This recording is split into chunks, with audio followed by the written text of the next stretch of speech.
Sungguh menyentuh. Saking dalamnya kerinduan Ruben Onsu untuk bertemu anak-anaknya belakangan ini, Ruben sampai menitikan air mata rindu dan cintanya kepada anak-anaknya ketika ia bersimpuh dalam doa di hadapan Sang Khalik. Hal itu diungkapkan oleh kuasa hukum Ruben, yaitu Minola Sebayang kemarin. Bahkan menurut Minola, hal yang sama juga terjadi ketika Ruben Onsu menunaikan ibadah umroh belum lama ini. Saking tak tertahankannya kerinduan Ruben Onsu untuk bertemu anak-anaknya, ia sampai mengultimatum Sarwendah agar jika tidak sanggup menafkahi anak-anak, segera serahkan mereka kepada Ruben. Namun ultimatum Ruben tersebut bagi kubu Sarwendah terkesan ganjil karena tanggung jawab menafkahi anak sesuai undang-undang ada di pundak seorang ayah. Sementara Sarwendah mengklaim bahwa Ruben Onsu sudah tidak lagi menafkahi anak-anaknya selama 6 bulan belakangan ini. Bahkan Sarwendah kini merasa kurang nyaman akibat rumah yang ia tempati bersama anak-anaknya diduga dijadikan jaminan pinjaman di bank oleh Ruben Onsu. Dari soal kerinduan Ruben Onsu bertemu anak-anak, kini masalah pun merembet ke masalah harta bersama yang kian pelik.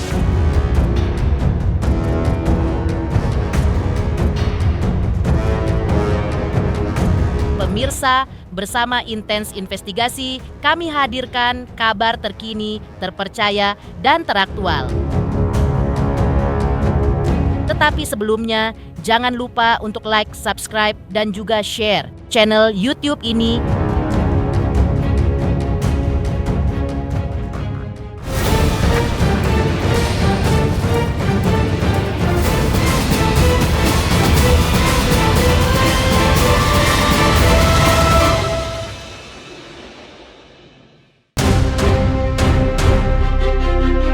Di tengah kian panasnya prahara antar Sarwendah versus Ruben Onsu melalui media massa dan sosial media, terungkap pula sebuah sisi humanis seorang ayah.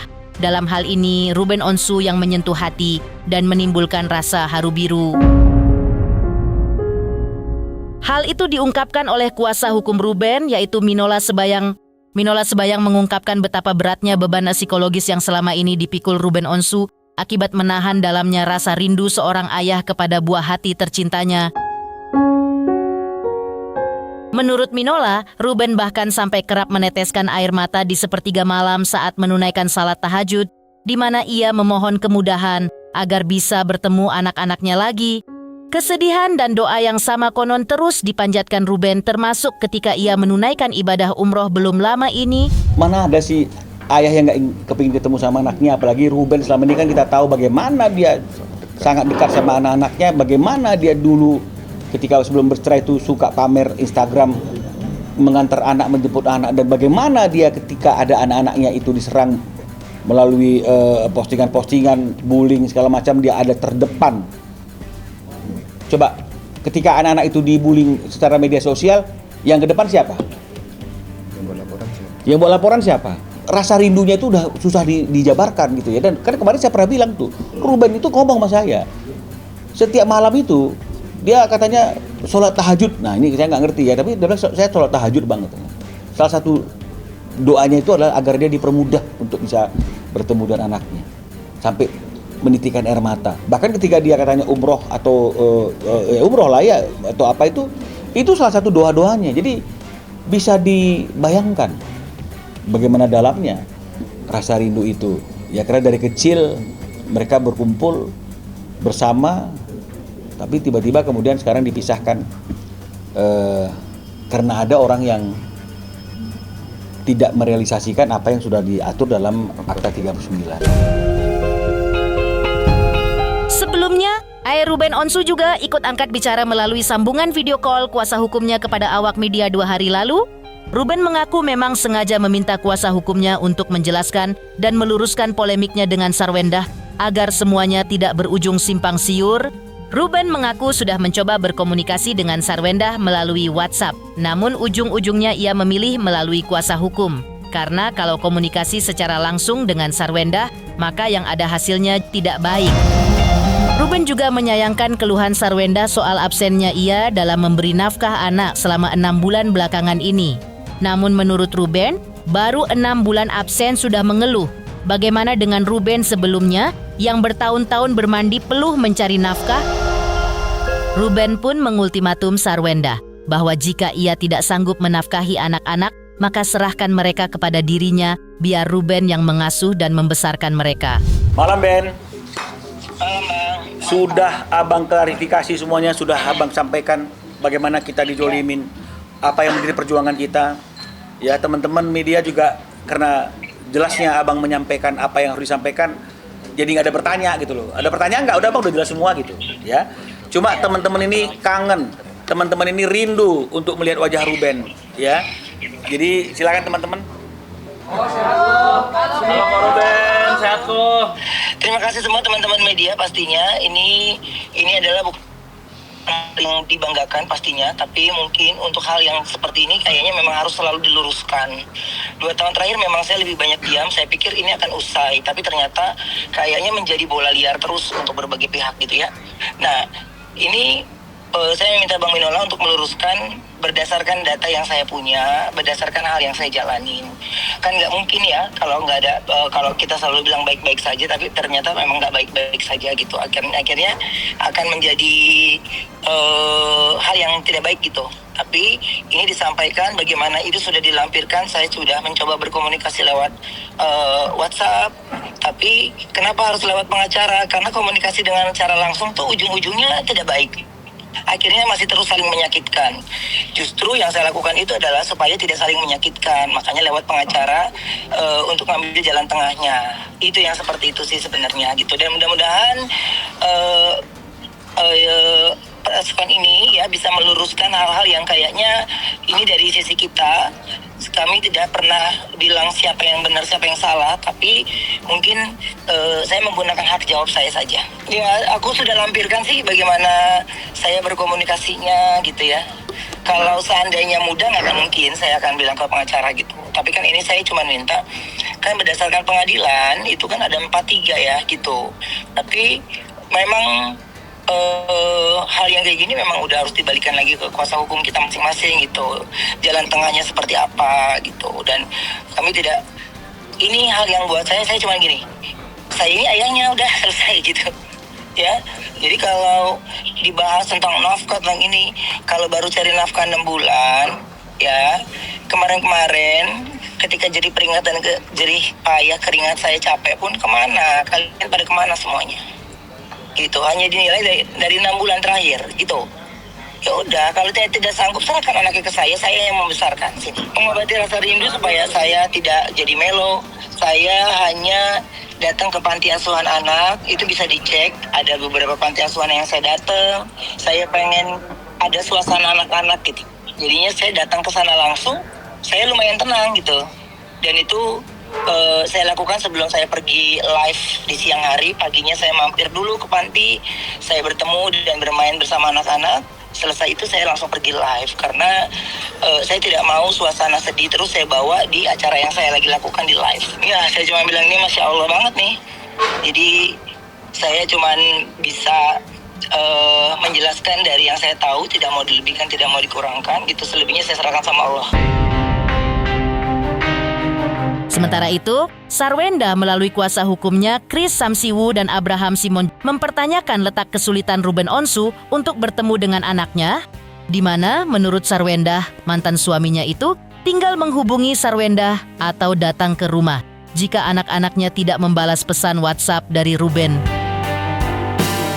Namun menurut kuasa hukum Sarwenda, hal itu pun belum dilakukan Ruben, bahkan diungkapkan kuasa hukum Sarwenda bahwa belum ada upaya-upaya besar dari Ruben untuk bertemu anak-anaknya seperti mendatangi rumah atau menelepon Sarwenda.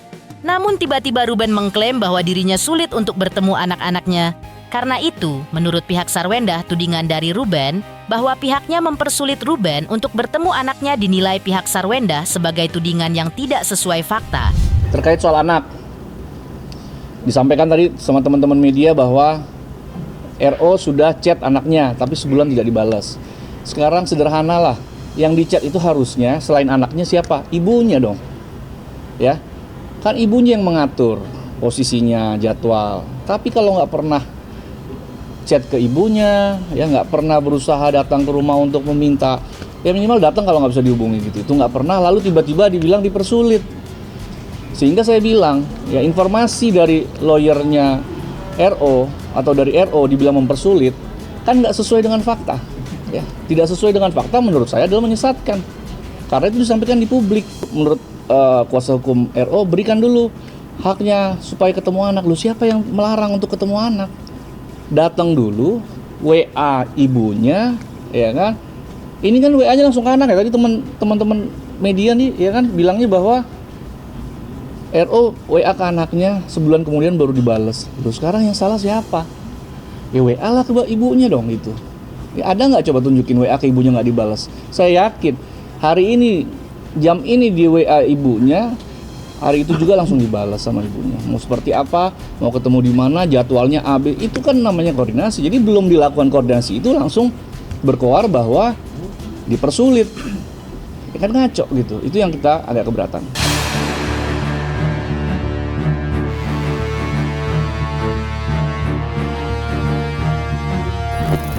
Kebalik. Lo sekarang yang menuduh mempersulit siapa? Menuduh klien kami mempersulit pihak sana. Tuduhannya itu berarti pidana juga dong. Ya, artinya udahlah ya. Kalau dia menuduh klien kami, kenapa kami tidak boleh menuduh klien dia? Kan sama juga. Ya kan? Jadi fair lah. Kalau dia diam, saya diam kan gitu. Dan saya tidak memulai duluan loh sekali lagi. Di sisi lain, Ruben Onsu melalui kuasa hukumnya Minola, Sebayang kemarin kembali mengungkapkan kepada awak media bahwa pihaknya mempertanyakan maksud Sarwendah yang sebelumnya sempat mempersilahkan Ruben untuk mengontak langsung anaknya sendiri jika ingin bertemu mereka. Menurut Minola Sebayang, kliennya Ruben Onsu sudah berusaha menghubungi anaknya secara langsung, namun ia tetap mengalami kesulitan karena pesan WhatsApp yang ia kirim baru dibalas beberapa hari kemudian. Minola membenarkan bahwa memang Sarwendah tidak secara aktif menghalang-halangi anaknya untuk bertemu Ruben Onsu. Namun kenyataannya Ruben Onsu selama ini mengalami kesulitan untuk bertemu anak-anaknya. Hal itu menurut pihak Ruben karena adanya birokrasi yang berbelit-belit dihadapi Ruben kalau ia mau bertemu anaknya. Tapi bertugas untuk meluruskannya sesuai dengan ketentuan hukum yang berlaku dan sesuai dengan fakta-fakta yang ada. Nah, sekarang saya ingin memberikan jawaban atas bahwa S tidak pernah menghalang-halangi, ya. Jadi kata kuncinya adalah menghalang-halangi. Kita tidak pernah mengatakan bahwa S itu menghalang-halangi, ya. Kalaupun ada, mungkin itu hanya salah pengucapan. Jadi kita secara tegas tidak pernah menyatakan S itu menghalang-halangi, ya begitu tadi bahasanya ya, menghalang-halangi. Kita hanya menyampaikan bahwa Ruben itu mengalami kesulitan. Ya, bisa dipahami ya, bukan kita bilang secara aktif S menghalang-halangi. Tapi kita menyampaikan bahwa klien kami Ruben Onsu itu mengalami kesulitan untuk bertemu dengan anaknya. Dan kalau kita merujuk kepada perjanjian Akta 39 itu, di situ dikatakan bahwa ada waktu di mana anak ini 2-3 hari dalam seminggu untuk bertemu dan berkumpul dengan ayahnya. Nah, kalau seorang anak di bawah umur itu berada dalam kekuasaan ibunya, tinggal bersama dengan ibunya, lalu bagaimana mekanismenya? Bagaimana mekanismenya anak ini bisa datang berkumpul menemui ayahnya 2-3 hari? Ya. Oh, dilakukan komunikasi. Bukankah itu yang dilakukan Ruben selama ini? Ini ada bukti-bukti chat. Ya, nanti boleh di close up ini karena sudah didetailkan oleh Ruben. Bukti-bukti chat bagaimana rumitnya? Bagaimana sulitnya? Dengan retorika kata-kata yang kemudian kita ngomongin anak tapi dilarikan ke masalah nafkah begitu ya di sini ya. Masalah rumah. Ya, jadi artinya tidak pernah pembicaraan Ruben yang berkaitan dengan masalah anak seperti apa itu ditanggapi dengan satu pembahasan yang clear. Ya. Jadi kalau dikatakan menghalang-halangi ya tidak. Tapi faktanya klien kami mengalami kesulitan untuk bertemu dengan anaknya. Kalau memang tidak menghalang-halangi, ayo dong bantu dorong anak-anak untuk bertemu dengan ayahnya. Jadi jangan kita berlindung tanya anak-anak, jangan kita berlindung silakan komunikasi sendiri. Jangan kita berlindung dari retorika kata-kata seperti apa yang disampaikan oleh Ruben dalam bukti-bukti ini. Tapi harusnya secara aktif supaya tidak ada suatu kondisi di mana Ruben merasa dia tidak bisa bertemu dengan anaknya, ya didorong dong. Clear masalahnya. Jadi kita bukan lalu berdebat untuk menafsirkan bahasa terminologis antara menghalang-halangi, di sini mengatakan tidak bisa bertemu. Ruben Onsu dan Sarwenda kini permasalahkan harta bersama yang sebagian kabarnya dijadikan jaminan utang di bank. Lantas, seperti apa sikap Sarwenda atas masalah yang kini ia hadapi terkait harta bersama dengan Ruben Namaun diduga bermasalah?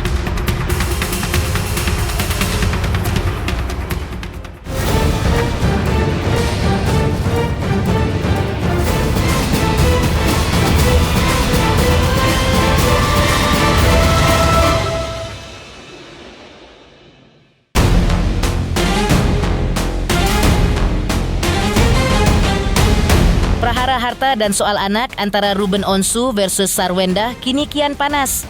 Dua kuasa hukum masing-masing mempertahankan argumentasi mereka dengan basis akta perjanjian, data, dan hukum. Pihak Sarwenda melalui kuasa hukumnya Chris Samsiwu dan Abraham Simon kemarin menjawab tudingan dari kuasa hukum Ruben Onsu sebelumnya bahwa pihaknya salah dalam menginterpretasikan isi suatu perjanjian.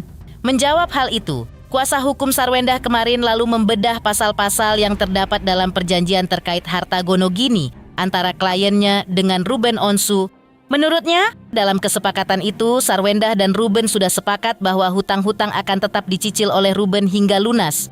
Namun, terkait penguasaan fisik aset dan surat-suratnya, kuasa hukum Sarwenda mengatakan bahwa Ruben dan Sarwenda telah sepakat bahwa aset-aset tersebut nantinya diserahkan jika sudah dilunasi oleh Ruben. Kami sebagai advokat dalam menginterpretasikan perjanjian tidak semata-mata hanya apa yang tertulis di perjanjian. Seperti yang tadi Bang Kris sudah jelaskan. Kita harus melihat juga fakta-faktanya, komunikasinya, kesepakatannya, sehingga perjanjian itu dibuat dan ditandatangani. Nah, ini yang kami sarankan coba ditanyakan juga kepada pihak RO oleh kuasa hukumnya. Benar gak ada kesepakatan dulunya bahwa utang-utang tetap dicicil oleh RO, dan itu ada, kami kemarin sudah tampilkan di chat. Ya kan, bukti chatnya kami tampilkan, tetap mau dicicil. Nah, kemudian yang kedua, bahwa kami perlu meluruskan isi perjanjian tersebut di pasal 2 itu jelas menyebutkan memang betul akan diserahkan sepenuhnya. Poinnya 1, 2, 3, 4. Lalu kemudian ada ayat berikutnya bahwa penguasaan fisiknya akan diserahkan setelah perjanjian ditandatangani. Penguasaan fisiknya. Ini kami meluruskan atas statement kuasa hukum RO yang mana? Yang menyatakan bahwa penyerahannya harus fisik, de facto, dan suratnya atau de jure. Loh, kami hanya menampilkan kemarin di dalam preskon kami bahwa itu isinya hanya penguasaan fisiknya saja yang bisa diserahkan pada saat setelah perjanjian ditandatangani. Lalu kemudian ada pasal lagi berikutnya.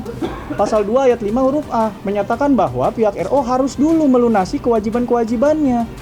Jadi pasal ayat itu ditaruh di situ bukan pajangan doang. Itu ada korelasinya begitu loh. Ditambah lagi ada faktanya. Jadi berkesesuaian interpretasi kami. Jadi gini, masalah ini terjadi sebenarnya ada permintaan yang tidak pas, tidak sesuai dengan perjanjian. Ya, kalau kami dasarnya, Sarwenda dasarnya adalah perjanjian. Dan Sarwenda dalam perjanjian itu ada satu yang krusial, yaitu rumah tempat dia tinggal ini situasinya dijaminkan oleh bank dengan hutang yang cukup fantastis. Hutang itu harusnya dibayar oleh RO secara kesepakatan. Tetapi dalam negosiasinya klien kami tidak keberatan dibayar berdua. Ya, niat baik klien kami untuk membayar itu ada, jelas dan sudah kita sampaikan. Ya, tetapi saya nggak tahu apalagi alasannya tiba-tiba dari pihak mereka tidak mau membayar juga terhadap kewajibannya. Lalu apa yang sudah pernah dibayarkan dulu terhadap cicilan itu pada saat negosiasi diminta dibayarkan dari pihak klien kami, dikembalikan kepada pihak RO. Ini apalagi gitu, padahal kesepakatan sudah dibuat. Kalau kita sudah bicara soal sebuah kesepakatan, nggak usah lagi bicara soal apa yang ada di belakang itu. Sebelum kesepakatan itu terjadi, nggak usah dibicarakan lagi. Karena apa? Karena kalau itu dilakukan, apa gunanya mereka menandatangani sebuah kesepakatan? Ya kan, itu yang membuat kami harus meluruskan. Kalau yang namanya mencari anak itu, oh ini nggak bisa dihubungin, datang dong ke rumahnya. Saya mau ketemu anak saya, dipersulit nggak? Gitu ya kan? Kalau hari ini nggak dibalas, terus baru 6 bulan lagi WA, kan nggak lucu. Harusnya kan besoknya balas lagi, ini gimana gitu, ya kan?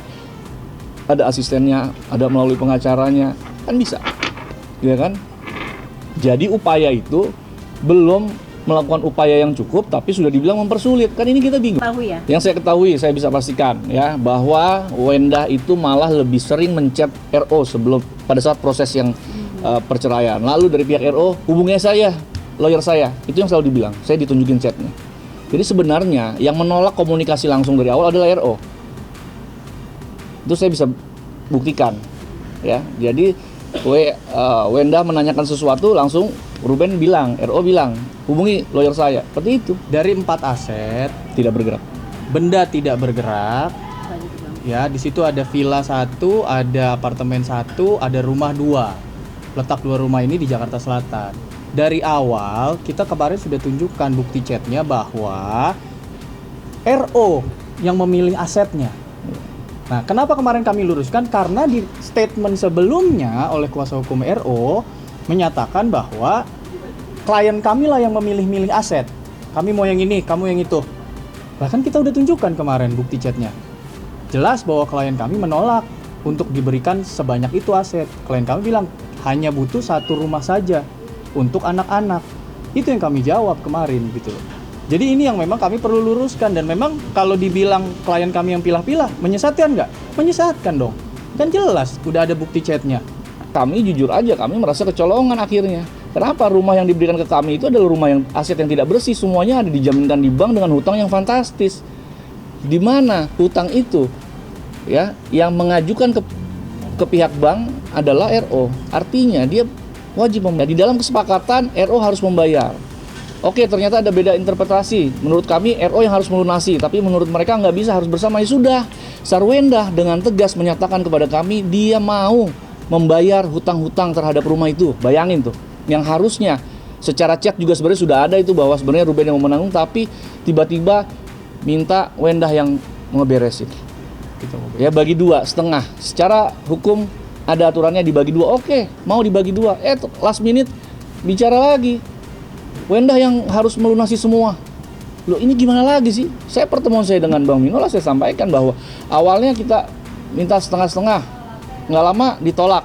Maunya klien kami yang membayar. Kurang baik apalagi klien kami. Ya sudahlah, kalaupun memang mau dilunasi klien kami, harus langsung dibalik nama. Itu permintaan. Setelah klien kami memutuskan untuk oke, kita akan lunasi, ada lagi tambahannya, minta dikembalikan uang yang sudah dibayar sebelumnya. Coba bayangkan. Yang sudah Ruben bayarkan ke bank itu minta dibalikin. Coba bayangin. Ini apalagi gitu yang yang dipermasalahkan oleh pihak mereka ya. Secara real sudah diatur di dalam perjanjian. Kita sudah mengalah, yang akhirnya mereka mau bayar, mereka harus bayar tapi kita bagi 2. Last minute mereka bilang harus Wendah juga yang bayar. Bayangin. Ya. Di sisi lain, menurutnya, Ruben Onsu merasa khawatir bahwa rumah yang kini menjadi harta bersama yang saat ini ditempati Sarwendah dan anak-anaknya diklaim menjadi bukan harta bersama. Dengan kekhawatiran Ruben itu, ia juga merasa khawatir dengan anggapan anak-anak kelak terhadap dirinya yang bisa saja menganggap bahwa ayahnya tidak berbuat apa-apa untuk keluarganya.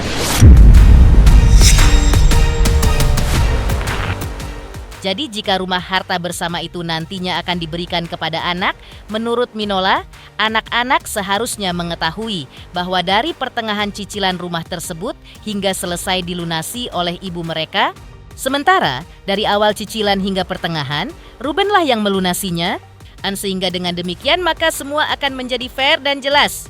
Namun Minola menegaskan bahwa jika memang rumah itu ingin diklaim sebagai milik Sarwendah, maka ia meminta agar semua uang Ruben yang dulu ia cicil untuk rumah tersebut agar dikembalikan.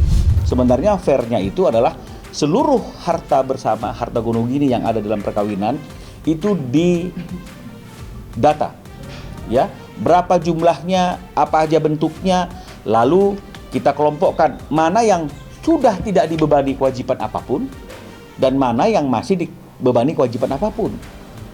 Lalu kita bagi dulu yang tidak dibebani apapun, 50-50. Setelah itu baru kita melihat bagaimana objek yang masih dibebani kewajiban. Apakah kita mau lunasi bersama-sama, berarti sisa kewajibannya berapa, kita akan setor kewajiban kita masing-masing sesuai dengan apa yang kita dapat dari pembagian yang pertama. Ini normalnya seperti itu, ya. Tapi kan ini tidak. Sebenarnya nggak normalnya di sini. Itu bukan membuat kita harus menjadi pahlawan, tidak. Kalau misalnya orang yang menafkahi anaknya beberapa bulan sudah jadi pahlawan, lalu bagaimana seorang ayah yang menafkahi anaknya bertahun-tahun? Jadi artinya marilah kita bersikap bijak. Ya, konteksnya bukan di situ.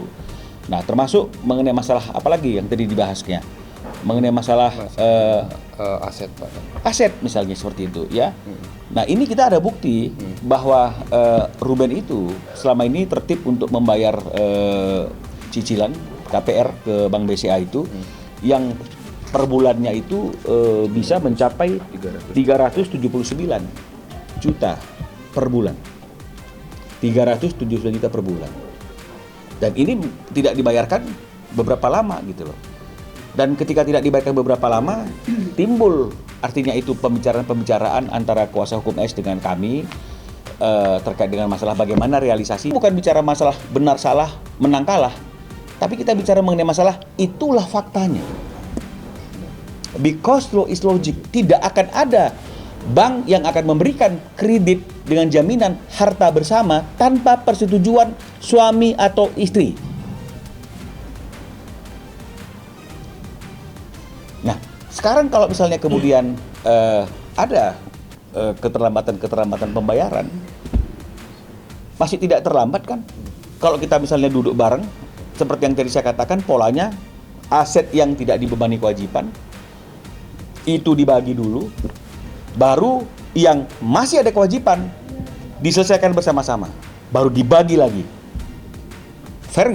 Tapi karena memang dari sananya itu dia mau objek kekayaannya itu yang menjadi bagian dia, Cilandak yang mewah itu, misalnya seperti itu, patut diduga seperti itu. Saya juga nggak ngerti apa pertimbangannya, ya.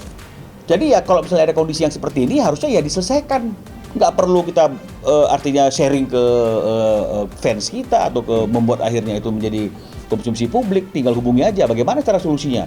Pasti kita akan bayarkan. Kita akan jadi carikan solusi seperti itu. Nah, kalau misalnya ada kata-kata misalnya akan di take over, loh, kita tidak pernah menawarkan kewajiban itu untuk di take over oleh S.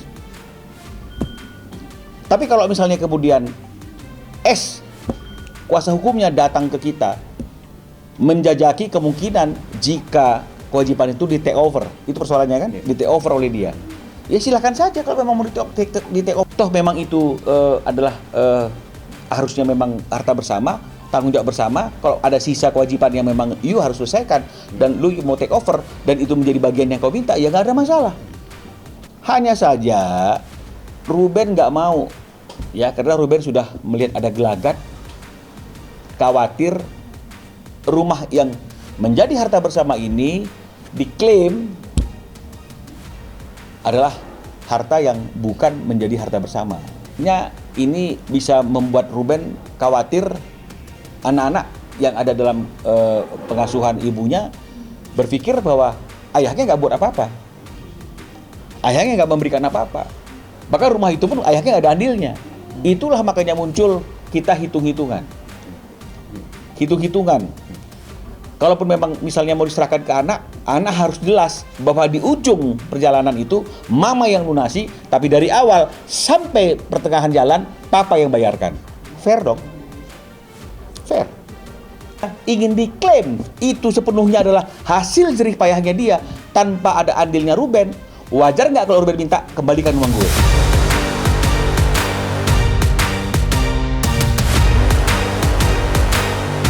Pemirsa Intens Investigasi, jangan lupa saksikan terus Intens Investigasi.